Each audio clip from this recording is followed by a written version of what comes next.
All right, good day, everyone, and thank you for joining for this global media call featuring two of the must-see fights of the 2024 PFL regular season event in Chicago, taking place Friday, April 19th at Wintrust Arena. Leading off today will be the featherweight co-main event between Brendan Loughnane and Pedro Carvalho, and later featherweight fan favorites Bubba Jenkins and Kamaka will join us as well. So first up, the 2022 PFL featherweight champion Brendan Loughnane returns to the 2024 season, looking to recapture the featherweight title after falling short last year against Jesus Pinedo, who would later go on win the championship. Meanwhile, Portugal's Pedro Carvalho joins the PFL regular season as one of the many new additions from Bellator and is ready to make an immediate statement with a win in Chicago. So for the media joining us today, make sure and raise your hand with the icon on your screen, and we will get to those questions shortly. But without further ado, let's welcome the first two stars for today's call, Brendan Loughnane and Pedro Carvalho. And Brendan, we will start with you, the former champ. Welcome back. First of all, there seem to be some questions in the air about where you were at and what you plan to do, but now it's time to start the journey again. So now that you're back and ready to start this climb, what's the feeling for you ahead of the season debut? Yes, I'm excited. You know, it's another season for me, my fourth one back to back. I guess I'm just a tournament fighter now, eh? I guess this is just Brendan. This is Brendan's moniker. It's only me and Bubba in here that actually know how hard this shit is. So let's get the show on the road. No doubt about it. It's a heck of a way to start it off. And Pedro, I'll ask you as well. I mean, a new experience for you, right? I mean, you've had some great opponents, some great fights in Bellator, but now it's a PFL season. So what's your feel as you get ready to start this challenge that, as Brendan mentioned, is difficult to get all the way to the end? Listen, I'm buzzing. I'm buzzing for a lot of reasons. First, it's like I feel it's like a fresh start, like a new place, even though I always was a Bellator guy and I'm still am a Bellator guy, but it's like fresh start, new faces, because I've been top five in the last 4 years, and pretty much the guys on top five has been always the same. So I always been around, always the same guys, fought the who of who's like in Bellator, and now having the chance of like facing new people in a new format, which I fancy. I kind of like it. It reminds me back in the day in Portugal when I was doing K1 tournaments in the weekend. So I like it. I like it. And one of my goals after my last fight was I wanted to be more active. And, I think in the perfect place to be active. No doubt about it. Lots of fresh matchups for everybody on both rosters. So we're very excited about this season kicking off. So thank you for those opening statements. Now we'll turn it over to the floor to the media to ask their questions. Tani, we'll turn it over to you. All right, Anik, start us off, please. Brendan, welcome back to the season format. First of all, you've been doing a lot of training in Thailand. I'm wondering, which killers have you been sparring with to get ready for this fight? I mean, there's so many good fighters around the gym. I don't want to be sat here name dropping. It is what it is. There's plenty of talent all over the mats. There's guys that nobody's even heard about that you're going to be hearing about in the next few years. Thailand is just absolutely littered with talent at the minute. And it's been another successful training camp with the same team that I've had for I've been coming here 12 years now. So it's been a long time. I love training in this climate. The guys at Bangtao and Tiger and Southside and Phuket Grappling Academy doing the rounds. It's been fantastic. Awesome. And one more from me, Brendan. You're training, you and Mohammed Mokayev, two guys from the UK. You guys have a good brotherhood, always saying nice things to each other on Twitter. I'm wondering, how exciting would it be if you both ended 2024 with belts? Yeah, I mean, I was really hoping that Mohammed would have got that title shot. He deserved it. He was the highest ranked that was available. Just wasn't his time right now, but his time will come back around. And Mohammed's my boy, man. I got so much respect and love for that guy, and he's doing so well. I'm so proud of him. Thank you, Brendan. And Pedro, nice to meet you. You're only 28 years old. You have so much fight experience. I'm wondering, with your time at SBG Ireland, have you learned anything or taken anything from being under the spotlight with the McGregor aura around you?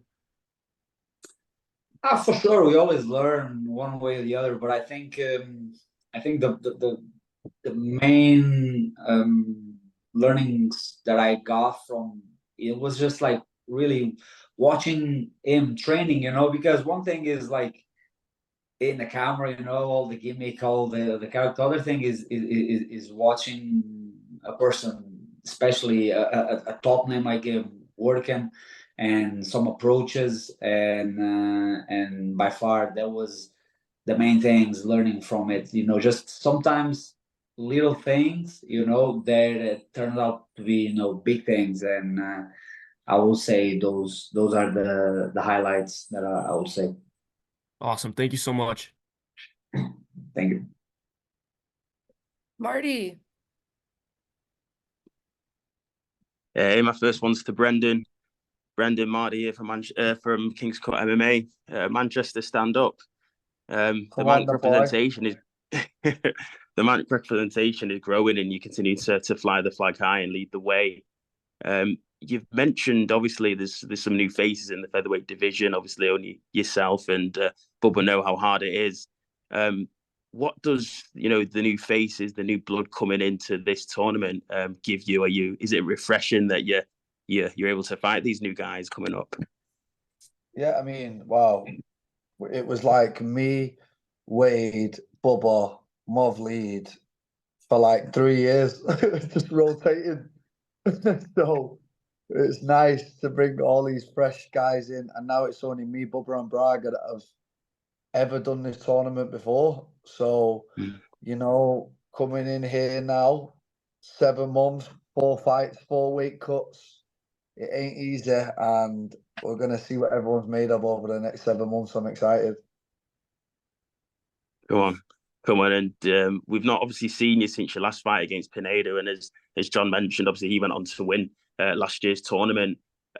What have you been up to? Have you just been isolating, training, but getting better? Or what have you been doing in this last time away? You know, I'm pretty proud of my PFL record. I'm 9-2 in here now. I've got a championship, and I've only ever lost to the 2 other champions. You know, out of the 3 seasons, I won 1 and lost to the 2 other guys that won. So it's a pretty good record that I've got in the PFL. I feel like PFL's my home. Pedro got me good, man. Listen, stay in the shower long enough, you're going to get wet. Caught me with a great shot. The guy's a great fighter. He went on to win the fight and then finish everyone after me as well. Fair play to him. I would have liked to have got it back this year, but unfortunately he's not back in. But first things first, Pedro in 2 weeks, and then we'll see what's after that. Cheers, Brendan. Just a last one, quick one to Pedro. Pedro, obviously you've been in Bellator for a while. You've fought high level contenders before. Obviously you fought Pitbull, you fought Jeremy Kennedy, Aaron Pico. But how do you prepare for the challenge that is Brendan Loughnane here in PFL? Well, I'm buzzing actually. I'm buzzing because Brendan is stylistically, I think we are very similar. We are high-paced fighters, great cardio, both of us. Both of us, and I think it's gonna be a great fight. And besides, Brendan is a guy that fights. You know, even though strategy aside, I know I'm gonna have a fight, and that entertains me. That leaves me happy. You know, knowing that I go in there and have a great scrap, and then on the end maybe we have a pint or something. But yeah, I'm buzzing. Like I say, I'm buzzing with this fresh start, this new chance that I have ahead of me. You know, and even though the back of my head is thinking about getting, you know, the belt in the end of the year, but that's to head one thing at a time. But yeah, like I say, I'm buzzing. Mike. First one for Brendan. Brendan, you talked about, you know, all the new people coming over from Bellator, obviously a great fighter and contender in Pedro here. But what advantages do you feel you have because you've been here, done that, won the belt, you're used to this tournament style? What advantages do you feel you have coming into this season? Well, nothing in this fight in particular because it's the first fight of the season. It's usually the advantages start coming in on the second and the third when the grind starts, you know, and the weight cuts get harder and the injuries start to set in. That's usually what happens around the semi-finals. So, you know, this is the best version of us both. We're both fresh. We've both come off our first training camp. So this is the best version of Brendan and the best version of Pedro.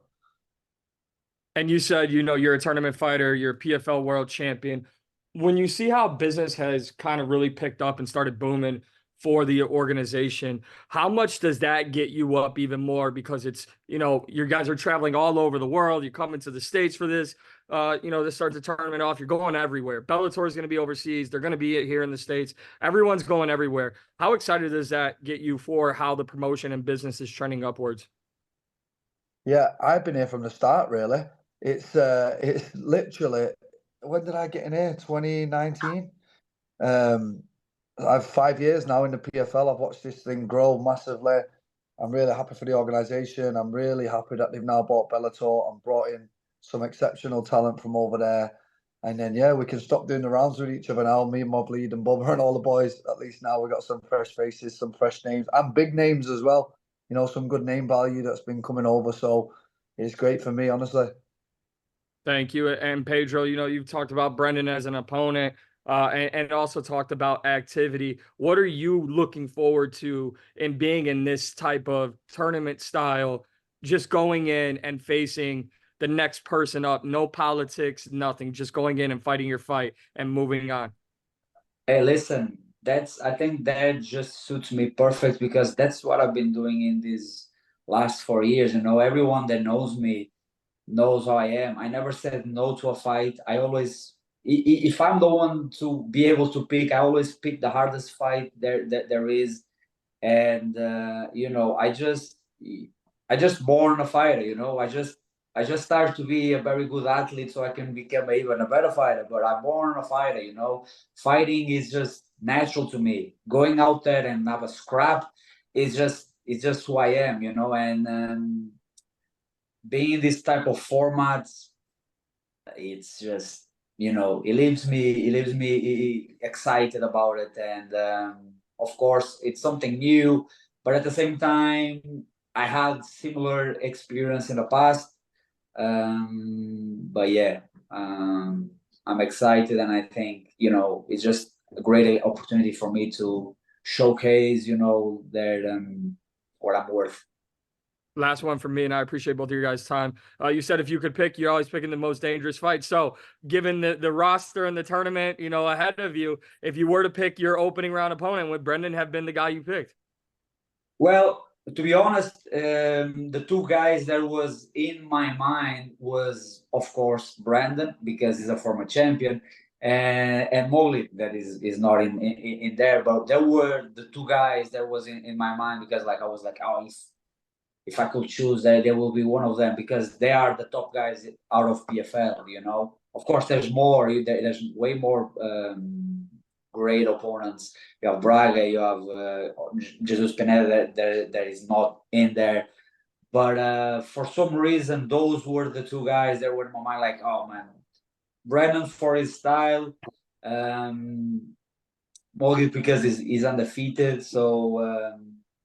And I end up got one of them, so I'm pretty happy. Thank you, guys. Mike Owens. Hi, Brendan. Mike Owens here. Fourth time around the PFL season. Which one means more, the money or the title? Fucking hell, Mike. Say it how it is, lad. Jesus, give it a bit of warmth. You know what I mean? Come straight in there, didn't you? You've asked me that question every year for 4 years, by the way. You know that, don't you? It's a tradition. You know what means more to me than the money and the belt? Just getting in there and having a good fucking fight, mate. How about that? I'm just looking forward to having a fight in 2 weeks. I've had a thick training camp. I've had the best sparring. Everything's gone perfect. And I'm looking forward to just getting in there and having a fight for this one. Love it, mate. Talk soon. Cheers, lad. All right, last question, Doug. Hey guys, I'll start with Brendan here. Dakota Decheva fights tonight. Obviously, both you guys from Manchester. How exciting is it to see other English talent developing in the PFL scene? Amazing. I've known Dakota about a decade now. I've watched her come up through the kickboxing ranks before she'd even had an MMA fight. She just started training MMA when I met her, and to watch her progression to now be 10-0, you know, to joining, she was like, you know, what do you think about me joining the PFL? I'm like, get on over here. This is where it's all happening. So I'm really happy that Dakota's over here, and, you know, God willing, at the end of this year, we're both raising belts for Manchester. How about that one? That's a great answer. Thank you. You talked about being here in the PFL from the start. You've obviously been around. He's been in Bellator for a while and fought the best guys there.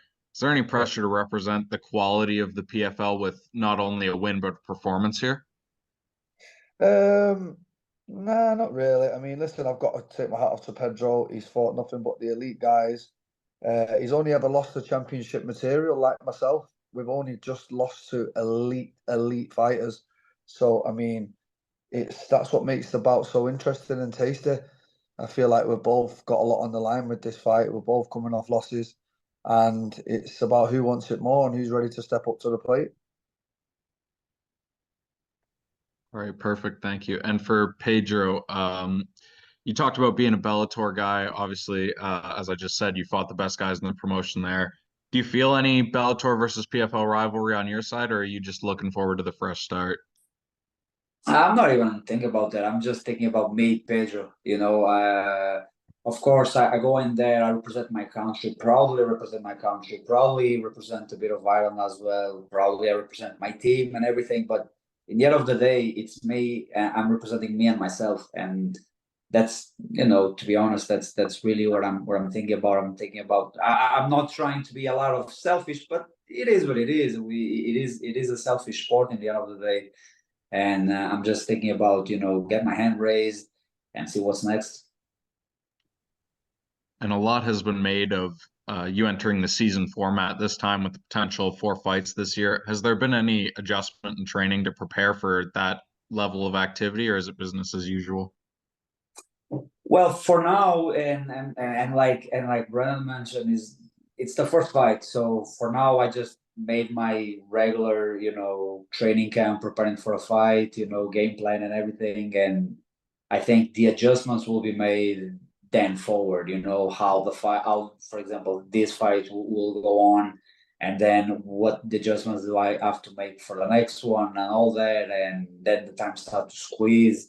And then if you know, if we have hard fights or not, then it's going to dictate if adjustments have to be made. So for this particular one, as is the first one, not really. Great. Thank both you guys so much. Thank you. All right, guys. Well, stylistically, when this fight got announced, I started rubbing my hands together saying, oh, yes, we got a banger right here. And it sounds like you two feel the same way. So, Brendan, Pedro, thank you for your time today. Appreciate you joining us from all around the world. And we look forward to this fight on April 19th, a hell of a way to kick off the featherweight division. Yes, thank you. Thank you, brother. All right. Appreciate those two guys joining us. Great way, great fight on paper. Like I said, I think it's going to be a great one. We will now bring in the next 2 members of our call today. Appreciate the media for hanging tight while we switch everything up, and we'll bring in Bubba Jenkins and Kai Kamaka as well. It'll take just a second to get this beautiful. We just want to give you as much real estate as possible. You know how it is. All right, gentlemen, we appreciate you joining us. Now, next up, it's the always exciting and always outspoken Bubba Jenkins, returning for his 4th straight PFL season, and this time he expects to end up clutching PFL gold at the end of it. Meanwhile, hailing from Eva Beach, Hawaii, Kai Kamaka joins the 2024 PFL season after posting a 6-1 record in Bellator, including a current 3-fight win streak. So, reminder again to the media joining today, make sure and raise your hand with the icon on your screen, and we'll get to those questions shortly. But now we'll get some opening statements from Bubba Jenkins and Kai Kamaka. And Badman, we'll start with you. You are definitely familiar with the process of the PFL and the challenges that entails along the way. So what do you think is the key to this year being the one that you break through and finally collect that $1 million prize? Just being Batman. You know, every year we get closer. Every year we're at the top. You know, the creme de la creme, and you know, for some reason, 2 years straight we lose to the champion. So we gotta do something different to you know, turn that corner. And you know, I believe I've done that, and it's just about staying focused, staying happy. Happy fighters, a dangerous fighter. So I'm happy and excited about the new feature that PFL is. No doubt about it. Kai will ask you as well. I mean, you've had tremendous success under the Bellator banner, but now you need to transfer that to the PFL, a different format, a season. So what do you think is the key to you to transferring that success that you had in Bellator to this new PFL format for you? Shoot, I'm excited. I'm excited to, finally be in the PFL, new platform. I've been around the PFL since the beginning, just behind the scenes with different fighters, close to Ray. But actually being in the PFL now, excited. But I think you just got to take this first fight one at a time. And yeah, it's exciting. I mean, you only can take as a new guy, like the previous two fighters said. The first fight is just the first fight. The tournament starts to pick up right after this, so I'm excited. Great point. Well, great fight to start it out for you two guys. So at this point, we will open the floor to the media for their questions. Tanya, we'll turn it over to you once again. All right, Mika, why don't you start us off?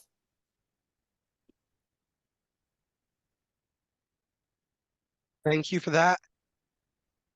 Hi, going to be your first fight in the PFL. What do you see as the most challenging aspect of taking on Bubba?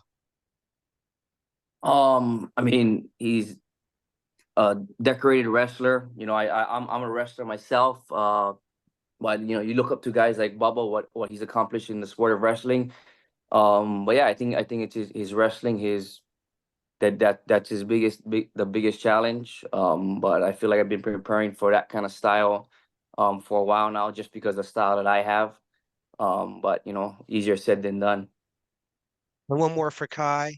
How important do you feel it is to get off to a good start here in the first fight of the season?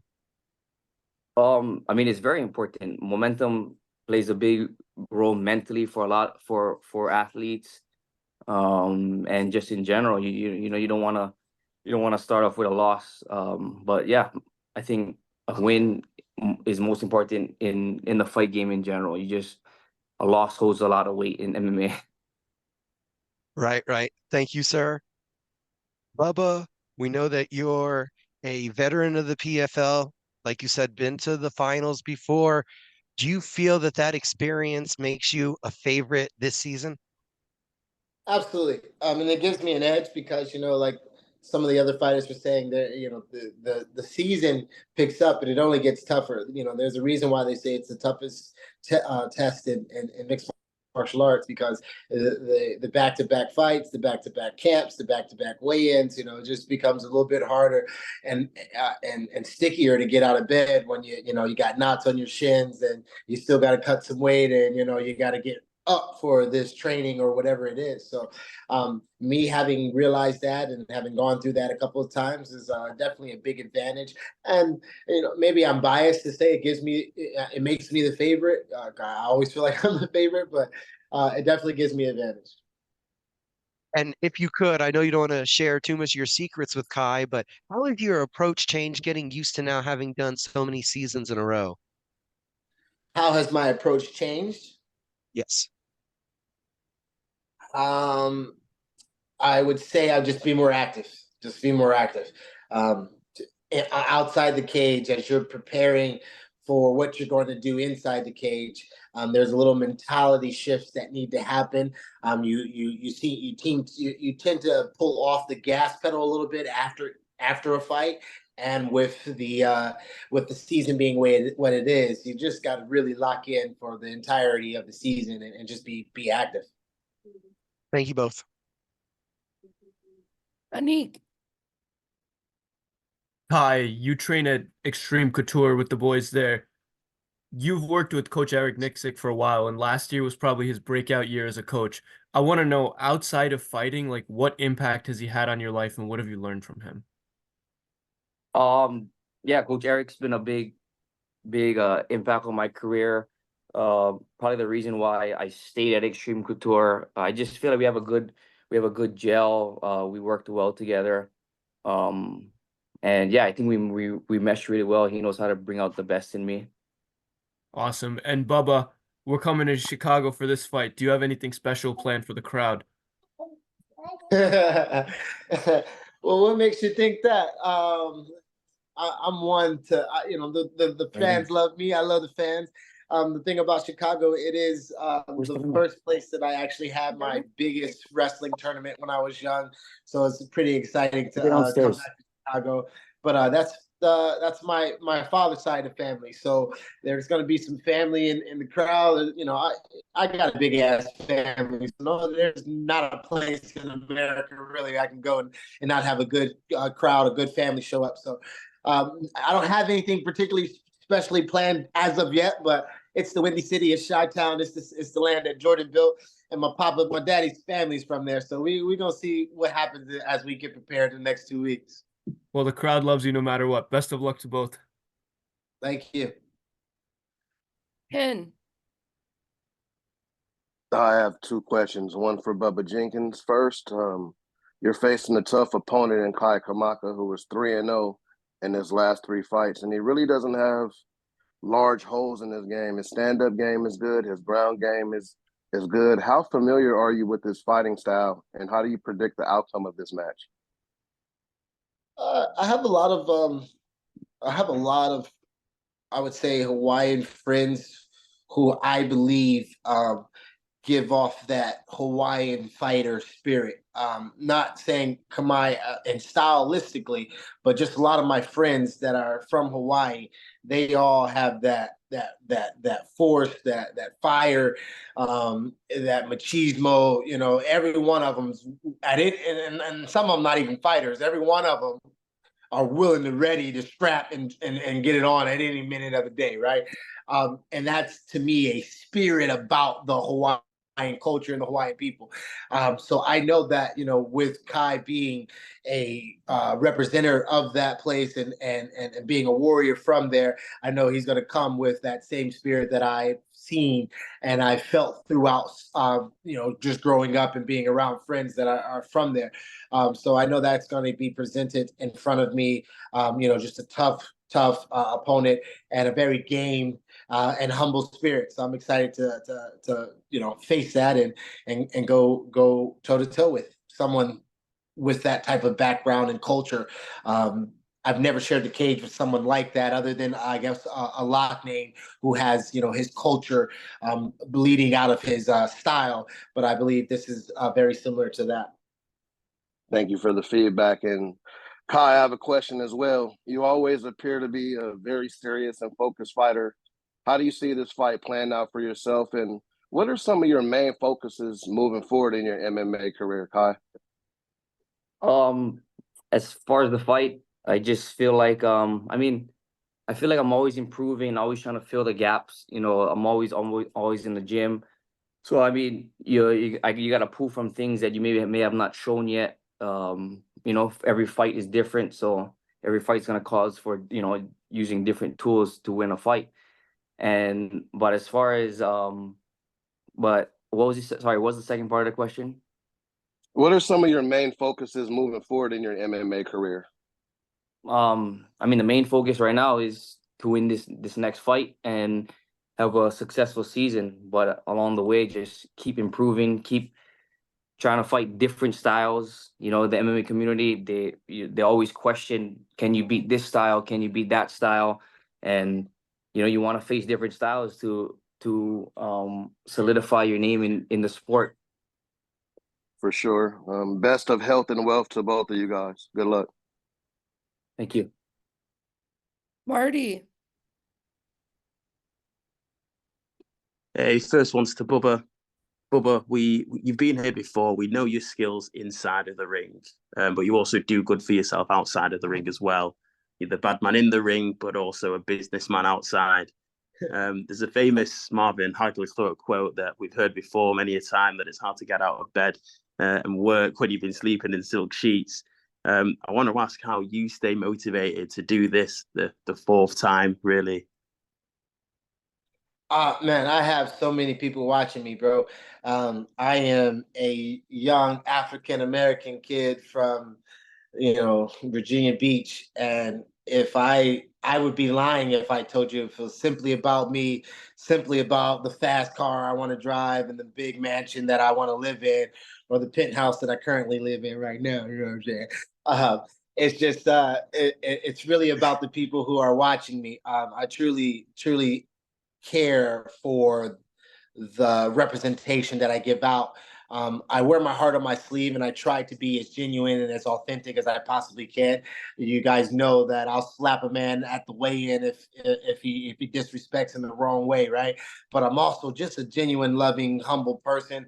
This entertainment, this fight game is about putting fans in the stands, and a lot of times some of my bravado gets mixed up with the entertainment. I am Jesse Jenkins by government, but when the bad man comes out, that's the alter ego on fight night. And sometimes, I might slap a dude or two, but for the most part, man, I try to stay in my lane and like you said, be the bad man, but a good guy inside and outside the cage. The only time I really feel as though I step outside is when, guys, they don't know that I'm from the streets because I talk proper and I graduated, but I'll put this mask on real quick. You know what I'm saying? So it's a different bad man sometimes. Thanks, Bubba. And my last one's to Kai. Kai, obviously, very strong Bellator record. We've heard, obviously, you're on a 3-fight win streak. How do you carry that momentum from Bellator and what you've done there into the PFL against someone like Bubba who's been here and done it before? Shoot, I don't really care too much about like that, like, the streak. I mean, you only care about getting my last win and the next win, because that holds a lot of weight in MMA. If you just won, and you got to win your next one. So I mean, I feel like every fight I grow every time because of the time I spend in between fights, trying to get better. And the last one I was supposed to fight, I fought Henry Corrales, and it's coming around like almost 6 months already. So I'm excited to get back in, and no better way than to step in with one of the top names in PFL. Best of skill to you both. Mike. But when I talked to you last year, you talked about how good you were as a basketball player. Just saying, if you're going to be in Chicago, the land of Michael Jordan, I know you got business to take care of inside the cage first, but the court should be yours. I don't know if you've seen the Bulls this year. Anyways, when you talk about, business booming, not only for yourself inside the cage, outside the cage, it's also booming in your promotion. Obviously, there's a fresh, roster coming into this tournament, Kai being one of those highly respected names. But when you just see what they're doing with Bellator, where they're going this year as PFL, the promotion, Bellator, the promotion, they're all coming together. Business is really starting to pick up. As someone who's been here for so long, how excited does that make you to see how far the business or the promotion has grown? Man, I'm super excited. And it's not for nothing, but there was a real reason why I didn't sign with the UFC when I first got out of college and I was being asked to, and I had some of the best managers in the game that were pushing me to go that route. I'm someone who just simply likes to build. I wear a bunch of Nikes, but I'm always looking at a company to make my own shoe. You get what I'm saying? I love what UFC was, but when Bellator was coming out, it was the tournament style that Bellator had that initially got me excited about, not having to do the politics. Yes, I'm entertaining. Yes, I can speak on any microphone you put in front of me, right? But there's a love of the sport that each athlete has when you don't have to do the song and dance and you can just speak with your talents. You can speak, I guess every fighter speaks with their heads, right? But when you can speak with your talents and you don't have to do the politics that is, speaking your way into a fight maybe that you don't deserve. I like the route that other organizations were going other than the UFC. And, and it wasn't just because of that, but it was also, I like to build with people. I like to grow. So when I first got with Bellator, it was like, if I do the right things here, I could make Bellator, a challenging factor to the UFC. And that was my hope. I mean, you know, first getting into the game, being a young man, I'm thinking I'm the change that the sport needs, right? I just do what I need to do, then Bellator will be bigger than the UFC. But, you know, it kind of played out to the where if I did what I needed to do in PFL, being exciting, being the main event, whether I am the main event or not, being someone that the crowd wants to see and hear from and watch fight. You know, I know that sometimes the suplex doesn't gain me that much of the fighter's advantage, but I do it simply because I know it's a crowd favorite. It gets my name out there. It's a good flight. I mean, first class, I give you all the amenities and everything. It's a smooth landing, you know, so there's a lot that goes with, you know, the bad man suplex and whatnot. But for the most part, you know, I love to grow with people I love to be where I'm wanted.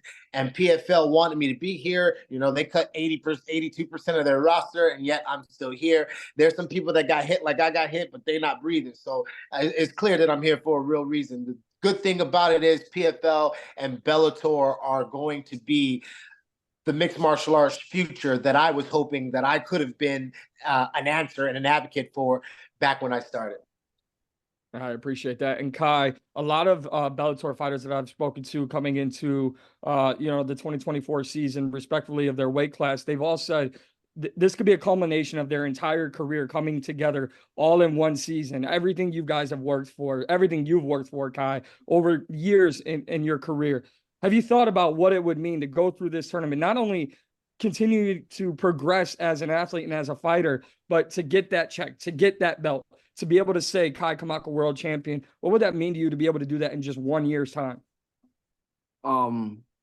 Yeah, I mean, it'll be big. A successful tournament with a lot of big names, 3 to 4 wins to do so. That is big. But at 29 years old, I feel like I'm still growing every fight, every day. So I mean, at 29 years old, 1 year, I mean, it's not gonna make or break me, but you know, it will definitely help boost my career big time. I appreciate it, guys. Bubba, we're still waiting on that MMA charity basketball game you promised. Hey, y'all let me know. Send me the rock, send me the address. I'll pick my squad and we can get it done. Thank you, guys. All right, Doug, finish us off, please. I'll start with Bubba. Bubba, we just talked to your former opponent, Brendan Loughnane, who's also on this card. Last year, you were able to adjust and get a revenge on former rival Chris Wade. Have you put any Have you put any thought into the matchup with Loughnane again this season and getting any revenge there? Only every day I wake up and go to sleep. I mean, I lost $1 million. You know, I had an opportunity to win $1 million fight, and I feel like things were going smoothly, and you know, then it came to a halting stop. So it's something that I think about, and you know, leading up to that fight and following that fight, I've had, you know, very good moments. So I'm just pressuring myself to work extremely hard to get back to that moment and not allow that to slip away. It wasn't that I let it slip away. Brandon Loughnane did an amazing job to win that championship, and it took all of his skills to get it done, to beat me that night. But every night I think about any loss that I've ever taken. I think about the middle school girlfriend that dumped me. You know, there are things that I think about that I want back, and that $1 million and that championship and that belt. You know, if I still think about Cynthia's ass, I'm definitely thinking about that belt. That's a great answer. Thank you very much. And for Kai, you've been around, you come from one of the best gyms in the world with Coach Eric Nixick, but there has been a lot made of the season format. You know that you have to win 3 to 4 fights and fight in 4 to get that $1 million check at the end of the year. Has there been any preparation for that going into the season? No, I mean, I've chatted with like certain guys that had successful tournaments, a bunch in Extreme Couture. I mean, a few in Extreme Couture, and my cousin Ray, that I'm always around. I mean, so I've seen it. I've been behind the scenes on how they've done camps. I've done camps with them, other than the fight as often as them. So I've like kind of took some of those things into consideration. But other than that, the first fight, you just gotta approach it as the first fight. You know, you gotta make weight, win, and fight and win. The season doesn't matter unless you get like that first win. You know, you gotta start off strong, or else if you don't win that first fight, you kind of dig yourself a hole. Perfect. Thank both you guys so much.